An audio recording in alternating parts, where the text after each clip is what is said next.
Hello everyone, welcome to my channel. ನಾನಿವತ್ತು ನಿಮಗೆ ಈಸಿಯಾಗಿ ಬೇಬಿ ಕೊಚ್ಚು 1 ಅವರಲ್ಲಿ ಹಾಕೋದು ಹೇಗೆ ಅಂತ ಹೇಳ್ಕೊಡ್ತಾ ಇದ್ದೀನಿ. ನಾನಿಲ್ಲಿ ಅದಕ್ಕೆ 14 ನಂಬರ್ ನೀಡಲ್ನ ಯೂಸ್ ಮಾಡ್ತಾ ಇದ್ದೀನಿ. ಫಸ್ಟು ಸೀರೆಗೆ ಗೋಲ್ಡನ್ ಕಲರ್ ಥ್ರೆಡ್ಡಲ್ಲಿ ಚೈನ್ ಹಾಕೊಂಡು ಹೋಗಬೇಕು.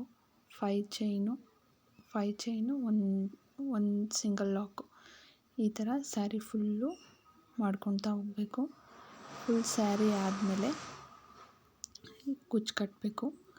ಆವಾಗ ನಮಗೆ ತುಂಬ ಬೇಗ 1 ಅವರೆಲ್ಲ ಕುಚ್ಚು ಕಟ್ಟೋಕ್ಕಾಗುತ್ತೆ.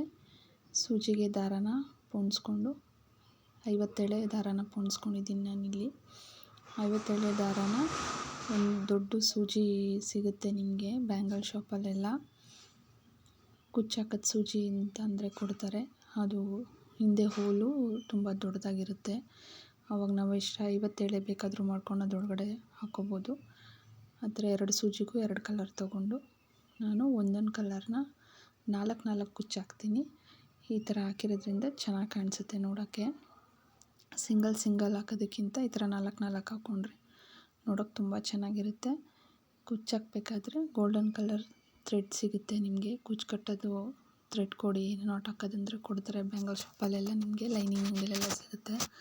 ಅದನ್ನು ನಾವು ಕುಚ್ಚು ಹಾಕ್ಕೊಂಡು ಹೂವು ಕಟ್ಟೋ ಥರ ಅದನ್ನು 2 ಸಲ 3 ಸಲ ಒಂದು ಕುಚ್ಚಿಗೆ ನಾಟ್ ಹಾಕ್ಕೊಂಡ್ರೆ ಸಾಕು. ಮತ್ತು ಅದೇನು ಕಟ್ ಮಾಡೋದೇನು ಬೇಡ. ಕಟ್ ಮಾಡಿದ್ರೆ ಸಿಂಗಲ್ಲು ಉಲ್ಟಾ ಎಲ್ಲ ಆಗೋದಾಗುತ್ತೆ. ಸುಮ್ಮನೆ ಹಾಗೆ ಕಂಟಿನ್ಯೂ ಆಗಿ ನೀವು ಹೆಂಗೆ ಹೂವು ಕಟ್ತೀರೋ ಅದೇ ಥರನೇ ಒಂದೊಂದು ಕುಚ್ಗೂ 3 ಸಲ ಅಥವಾ 4 ಸಲ ನಾಟ್ ಹಾಕ್ಕೊಂಡ್ರೆ ಸಾಕು, ನೀಟಾಗಿ ಬರುತ್ತೆ. ಒಂದೇ ಸಮಕ್ಕೆ ಬರೋ ಥರ ಕತ್ರಿಲಿ ಕಟ್ ಮಾಡ್ಕೊಬೇಕು.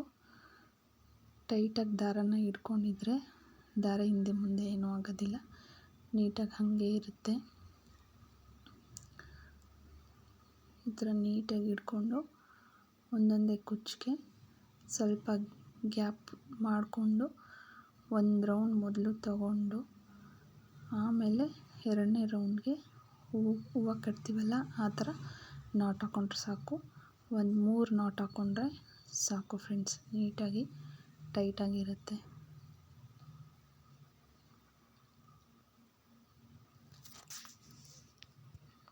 ಆಮೇಲೆ ನೀಟಾಗಿ ಲೆವೆಲ್ ನೋಡಿಕೊಂಡು ಒಂದೇ ಲೆವೆಲ್ಗೆ ಕಟ್ ಮಾಡಿದ್ರೆ ಆಯಿತು.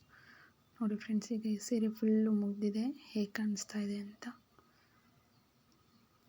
ಈ ಥರ ಒಂದೇ ಸಮಕ್ಕೆ ಬರೋ ಥರ ಎಲ್ಲ ಕುಚ್ಚನ್ನು ನೋಡಿಕೊಂಡು ಕಟ್ ಮಾಡಬೇಕು.